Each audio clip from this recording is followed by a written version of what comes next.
Hi, Get Unstuck Nation. Today's episode is the episode that I don't want you to miss. Get Unstuck Nation, we always tells you to build a business that support your lifestyle, not the other way around. So today we are with the consultant queens who will also help us to acknowledge more regarding to how to build consultant agency or consulting firm better that really support your lifestyle. So please welcome Samantha Hatley here with me today. And she's a business growth consultant, especially for entrepreneurs who have consulting company. And I'm looking forward to know more from you. Thank you so much for joining Get Unstuck Radio today, Samantha. Thank you so much for having me. I'm really enjoying listening to your shows lately. I really appreciate you. I'm very pleased for that. Before we get into the sneak peek though, can you please share with us about how did you started your entrepreneurial journey? I know that you used to be working in a corporate, right? With a Coca-Cola, but how did you exit it?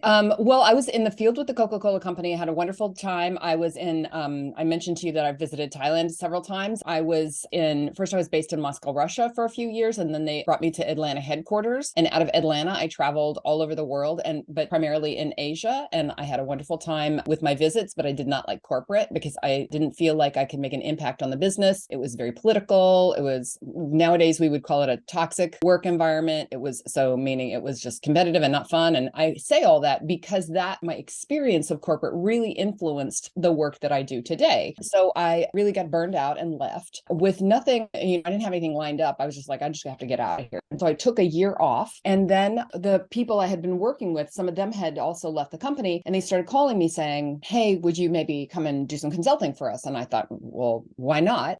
I guess I could do that while I'm figuring out what I want to be when I grow up. And those little kind of here and there consulting things just turned into ongoing work. And I thought, this is fun. I think I could actually do this. So I was consulting for, pretty large international companies, but that they were working in or starting up originally. But I noticed that they wouldn't implement anything that I did. They would kind of take it and be like, oh, that's a great idea, and then shelve it. And so when I went back to them later to check on how things were going, I would be like, what happened with work? And they'd be like, oh, well, our priorities have changed. So we've gone on to something else. Or I just got really frustrated that they wouldn't implement. So I thought, who could I work with that really would have to implement, wouldn't have a choice, couldn't just be checking a box or throwing a check at something. And I thought of smaller and smaller businesses because, the small business owner, our revenue, if we spend it on a consultant, that's money that we could have spent on our family, paid ourselves and, put to better use.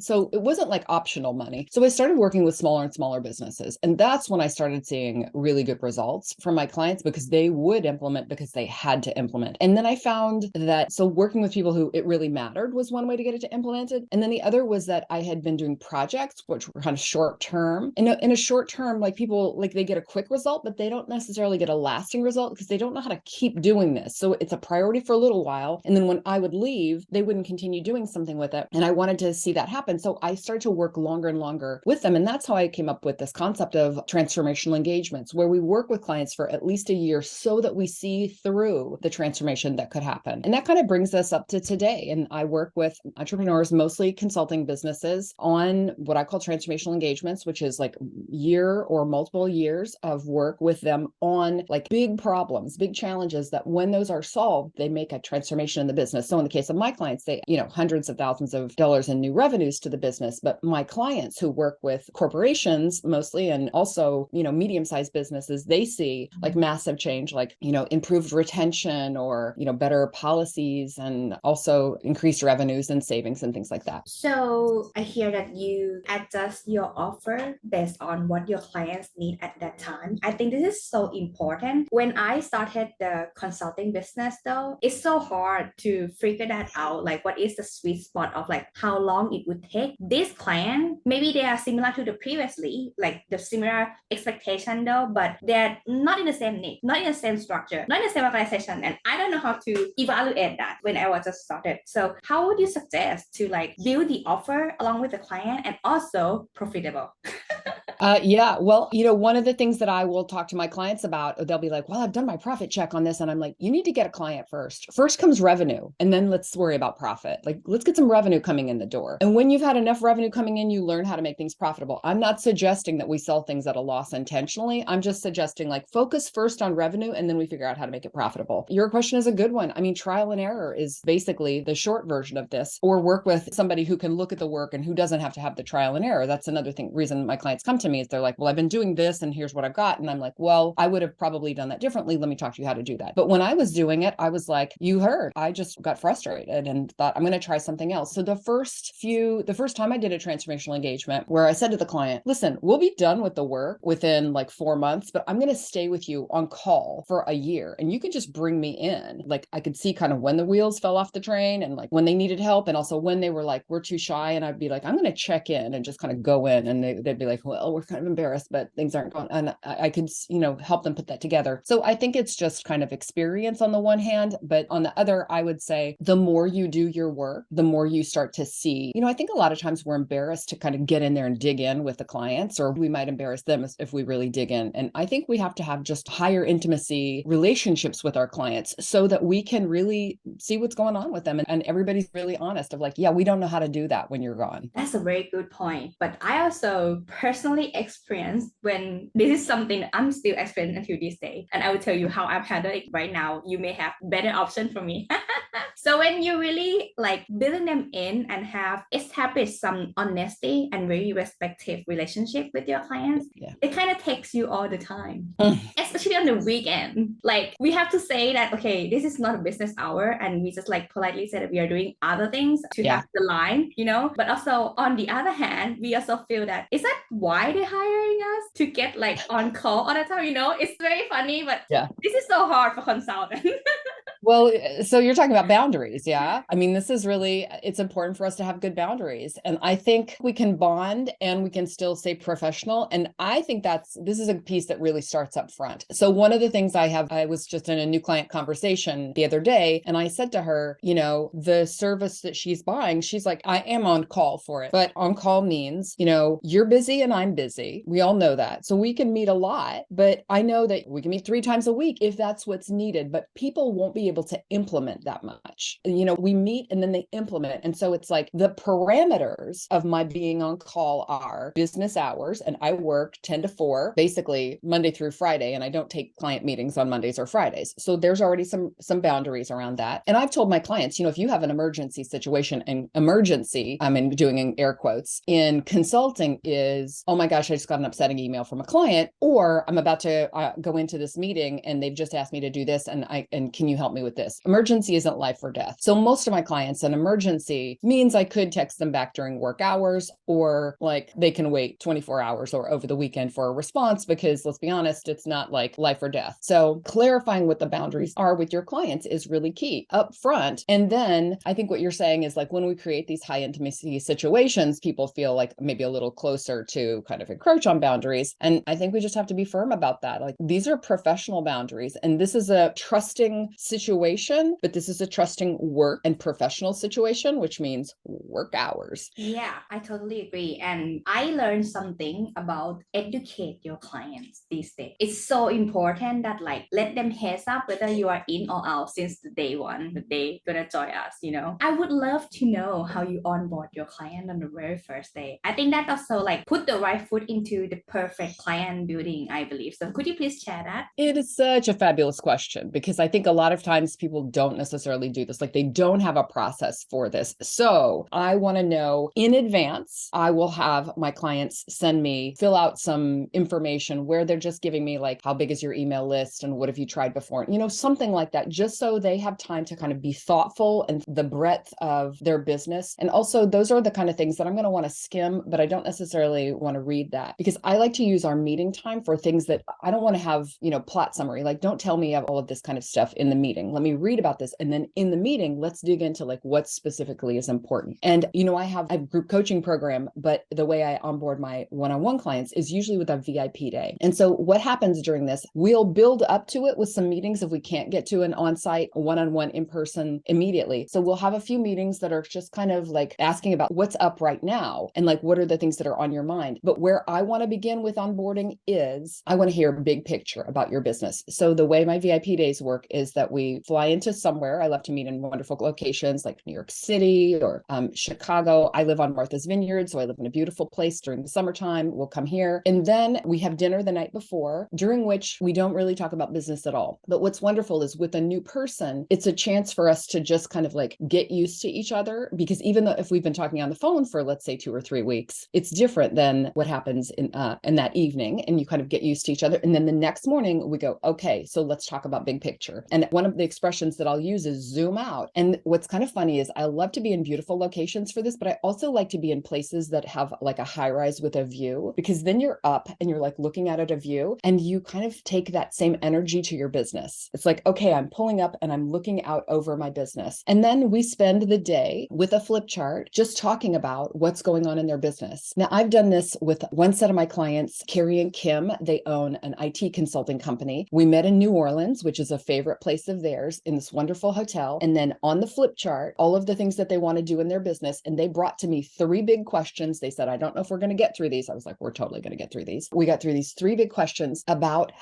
about offers, and then a couple of other things, how they could price, because they're in an industry where everybody prices by the hour, and how could they price? And that hadn't been working for them. And within 2 weeks of that, they had sold a $480,000 engagement. And within a couple of weeks of that, they'd sold a bunch of $240,000 engagements. So that they were able, from what we did there, to double their business over that first year that we worked together. And doubling for them was adding $750,000. My other client onboarded this way. She came to me here on Martha's Vineyard. We went to the libraries here, kind of palatial. So we went to the library and used their whiteboards. And on those whiteboards, we just sketched out her business, her vision for her business over the next 5 years. And she's been working with me 6 years last summer, and we're building that business. I mean, that is the business that she has built. So she went from doing 150,000. She added 600,000 her first year with me. And now she does $1 million engagements. So it's amazing the importance to me in that onboarding process of like, let's come together and let's figure out what you want to create in your business. And then we spend the rest of the year implementing that. And because we've had that kind of high intimacy situation of this in-person time, it's easier like to reconnect to the energy of that during the hard times, because it's not easy to add that much to your business in a year. It's, you know, you're going to hit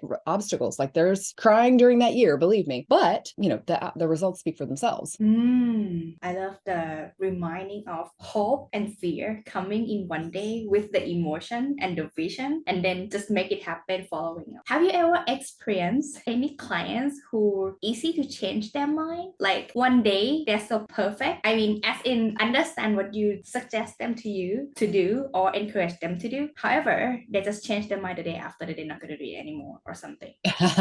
Like, and then keep being ups and down, and they may hear the surrounding people more, and they keep adjust according to the odds. How would you normally deal with that? I had a client who we were doing, as part of my work with her, I was doing the strategic coaching, but we were also doing her marketing for her. And she said, so here's the things that I want to market. And I said, okay, but this isn't like opportunity is for you. The opportunity is up for you up here in this strategic thing that we've been discussing. And she was like, okay, well, I'm still going to do this thing. So it's month 1, month 2, month 3, we're still coming at it. And I said, what I want you to do is go out and sell these transformational engagements. And remember, transformational engagements are $100,000, or they can, I've said, some of my clients are doing $1 million engagements, so they can be really big. So I was like, I really would like you to do these. And she was like, no, I actually have this little program and I really want to do this thing. And I was like, okay. So we keep meeting month after month. She would do exactly what you're saying. She'd say, yes, I'm definitely going to do that. I would talk to her in a couple of weeks. She wouldn't be doing it. And so I said, okay, that's it. You're cut off. I'm not going to do any more marketing for you until you go and sell one of these big engagements. And then she was like, oh no. And she had a big association meeting, like a big kind of networking opportunity coming up. And she went to that and she came away and she'd sold 5 of them. Oh. It was like $75,000 and $150,000 a piece. Like, so she just went and just kind of did it. And what was interesting for me was that the thing that she brought to me was she'd be like, no, I'm confused about what I'm supposed to be doing. And I'd be like, here's what you're supposed to be doing. And she'd leave clear and return confused. And what I learned was that confusion was her sabotage strategy, right? It took me a while to catch on to it. I'm not as slow anymore on the uptake for that one.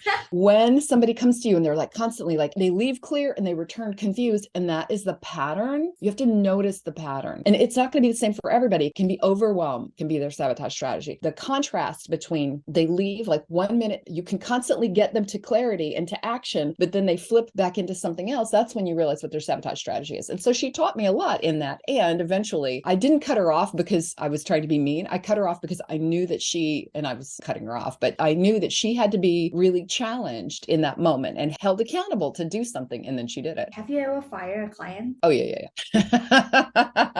How you process that? That would be challenging. So what I told you in the beginning, my story, the reason I share the beginning, my story about being unhappy at my work and leaving is because I'll never be unhappy in my work again. If I want to be unhappy, I always say I'd go back to corporate. I just will not, I don't have 1 second of tolerance for being unhappy. And for service business owners, and really all business owners, we have to interact with humans, right? We have to have customers or clients. In our case, you hear the way that I'm working with my clients. I'm not going to have this level of intimacy with somebody if I'm not aligned. And so I will talk about is perfect clients. We have to work only with perfect clients. It doesn't mean that we want to go on vacation with them. This is a professional relationship. So a perfect client is exactly who they are, is what they need is exactly what you do. So you're a perfect match for one another. And so I've had clients before in the beginning when I didn't know how to discern what was a perfect client for me. I've had clients who were a terrible fit for me. I just didn't realize that at first. So I was like, they would say, I need what you do. I would say, awesome, come and let's work together. And one of the really, really early ones was I would give her advice and then she would say, no, that's not how we do in my business. And I'd be like, I'm confused because like, I know how to do this in a business and what you're doing currently isn't working. So how about we try it my way? And she insisted on constantly come to me and say, help me with this, which was confusing for me. I'm sharing this example intentionally because it might help somebody. She would say, help me. I would say, well, here's the answer. And she would say, no, that's not it. So my husband was familiar with the situation as an outside observer. And I said, I don't understand because she keeps pushing my help button. When I respond, she doesn't do it. And it's hard for me when people push my help button not to respond. And he said, it's possible that the best way to help her is to let her crash her plane. Like she wants to do it her way, like let her do it her way. So I finally said, she was like, help.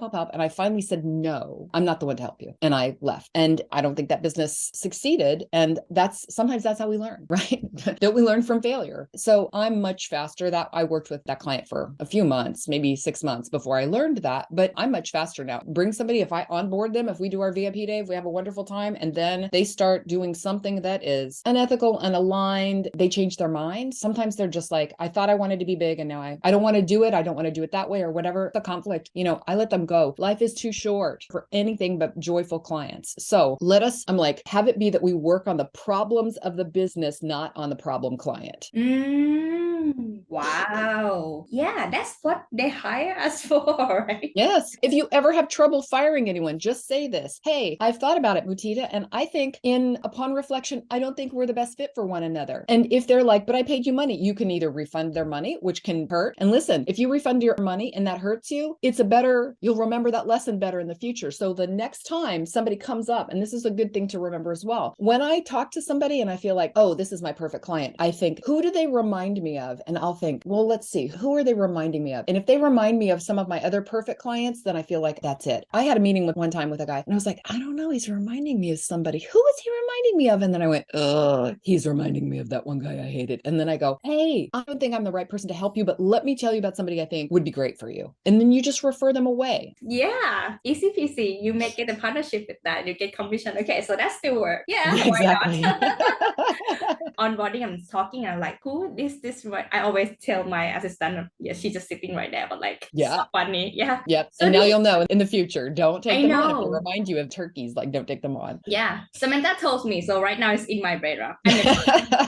So let's reflect back. So we have been talking about clients. So front end, a lot of it. I know that you have quite a handful of teams, 12 people at least from what I you do. get. Do you believe in hiring fast and also firing fast? I do. And so what we do is, I'll tell you, there's two unique things about how I work with virtual teams. The first thing is I don't have people do multiple jobs. I have people work in their area of specialty. That's why I have 12 when most people have 2 or 3. That's because they have a virtual assistant who's like the project manager, who also does their CRM them who also like does their emails or calendar or something like that. I don't do that. I have a project manager. I have a video editor. I have a CRM person. I have a website person. Like they all do finite jobs. And so somebody might be getting $750 a month. Somebody else might be getting $53.22 a month. Like I just want them to work in their area of specialty. And because of that, from time to time, I will bring on people for a position. So social media, the kind of programming, like person who's actually not, and again, the person who creates the content does not go put it into Hootsuite or upload the reel or anything like that. So if I'm hiring, for example, for that position, social media VA, I would call that, I'm going to say specifically, this isn't creation. This is just programming. This is just using tools. And I hire from Upwork usually. And so I'll hire 3 people for paid test for like a month, sometimes 2 months. I'll keep the one from best at the work, best fit for my team culture, which means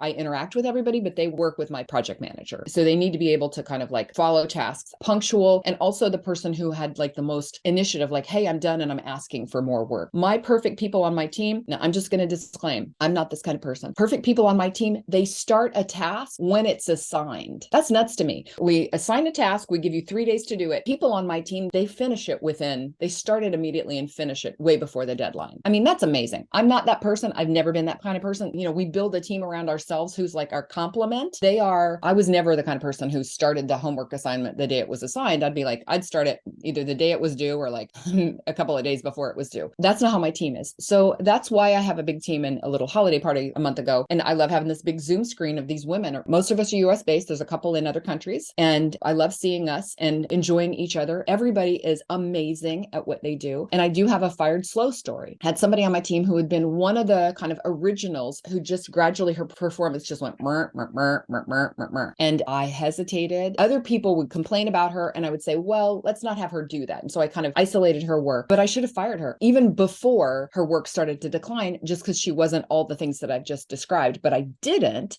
I don't really know why. I think I had a sense of loyalty to the original team, or that, you have somebody who has kind of like legacy knowledge, like I hate to have to replace that, or I just wasn't getting to it. All of those terrible reasons. I'm going to tell myself that I kept her on just so that I would have this story, that I could have empathy for my clients who have done this. In the end, I did fire. And here's the wonderful kicker about it. She had a bunch of hours because she was somebody who never got her work done on time. And guess what? She also hadn't gotten done on time, billing of her work. So I'm not somebody who will say, well, too bad, so sad. We're not going to pay you for that. I didn't pay her quickly. I said, all right, well, that's a big number and I'm going to pay you out over the next 4 months. And I paid it with a frown on my face. And what I always say to my team members, to my clients, is when you're hiring team members, the energy with which you pay them is information. And so when I would pay my team members, I'm like, pay somebody, sometimes it's a big bill and I'm sending a Venmo for a lot of money. And I think it's the best money I spent. Do you know how happy I am that I didn't do that work? I'm delighted. Or my project manager, I wouldn't do half of the revenue streams in my business if I didn't have this project manager. I would just cancel them. So you should feel delighted. One of the things that I have a profile of perfect clients, and one of the things I say in it is they pay me joyfully on time. I pay my team joyfully and on time. And if you're paying somebody and you don't feel joyful about it, or you for some reason are like, well, I paid that kind of late, that's information. Amazing. And I agree with you, everything. I have ate myself and I do exactly what you say. I learned from my mistake. But here's the thing, when we just started, at least for me personally, I don't have that much budget to like separate them like this. So it depends on the workload during the time as well, right? So there are many factors that involve how to organize. But what I also learned is flexible to expand or reduce anytime. Yes, which is true if you have contractors but not employees. How did you decide who to bring on as a full-time employee as opposed to have as a contractor? Depends on the workload. Like if I really need that person and I already give benefit, even though they are contractors, so it's not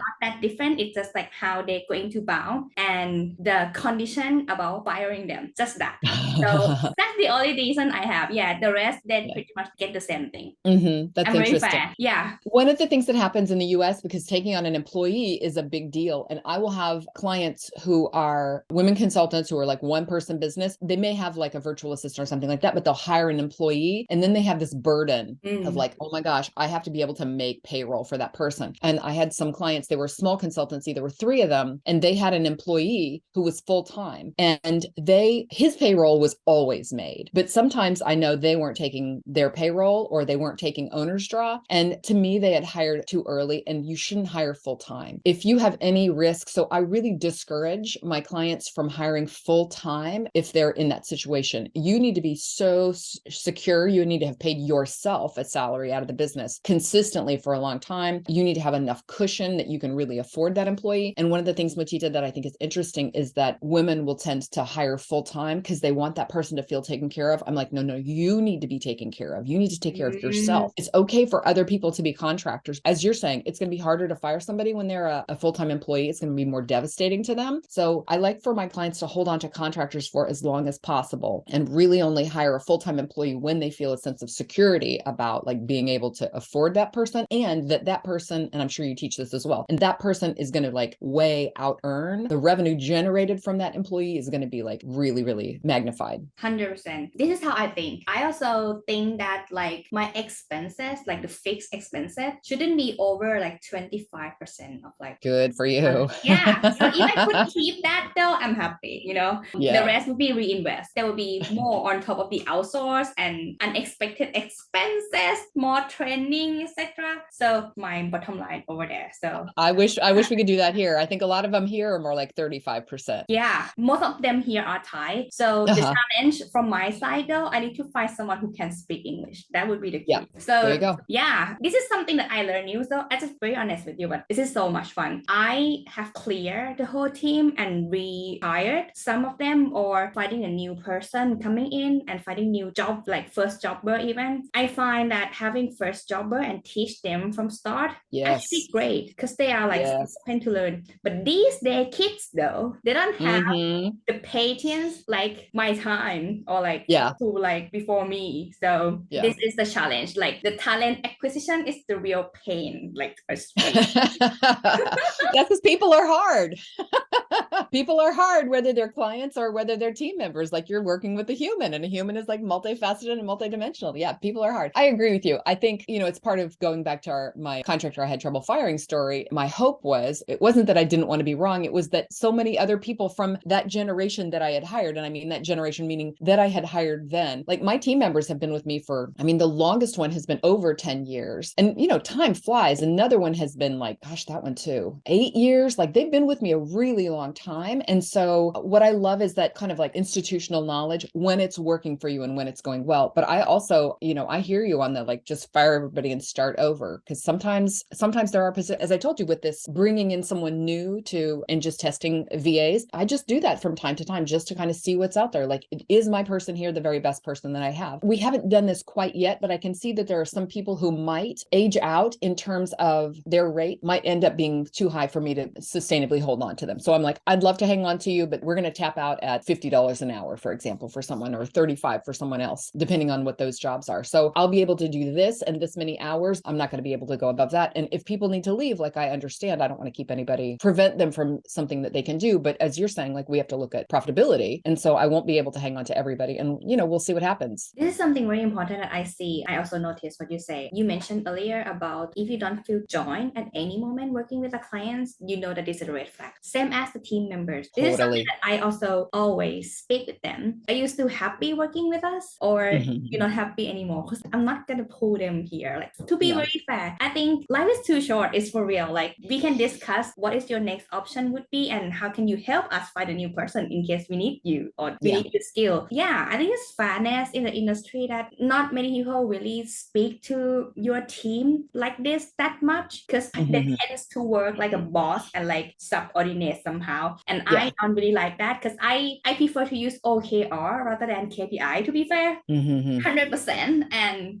they have to be accountable for me and ask me to them. Like that's how I work. Yeah, I do the same thing. One of the principles that I talk about with clients, and this is for all consultants, we should work in what I call our joy and genius zone. So your genius zone is like what you're great at, and people talk about that all the time. To me, your joy zone is work that you do that gives you energy. So I always use the example of writing. I don't write for my clients. I write for myself. Why? Well, I'm a really strong writer, but it's expensive for me energetically. And so it doesn't give me energy. When I write for myself, I would say it's kind of like, it can give me energy. If I write for clients, it can be either like neutral or not, like draining. And so I have somebody on my team who's amazing, write for our clients. It's a joy zone, but in some situations. What's not a joy zone? CRM, programming, project management, like all those things that I hire people to do are not. So when I have someone doing a task, I will always check with them. Is this a joy zone for you, or do you not want to do this? So if anybody ever comes to me and says, well, like either that client or that task isn't like, I can do a little bit of that, but I don't want to really be doing that. I always ask when I'm hiring, and as they're doing it, if I ever hear it, and they know they're allowed to say so, if I ever hear anything like, oh, I would really not like to do that. So for example, we recently had something that we gave to my team member who does all things software. So she does the CRM, and we gave her another thing that was related to that, but someone else had been doing. And then we took it away and gave it to someone else. And she told the project manager, not me, she told the project manager that she was sorry we'd taken that away because she really enjoyed doing that. I said, oh, take it right back to her because she has way seniority over this new person. I don't want to give anything to the new person that she does, because even though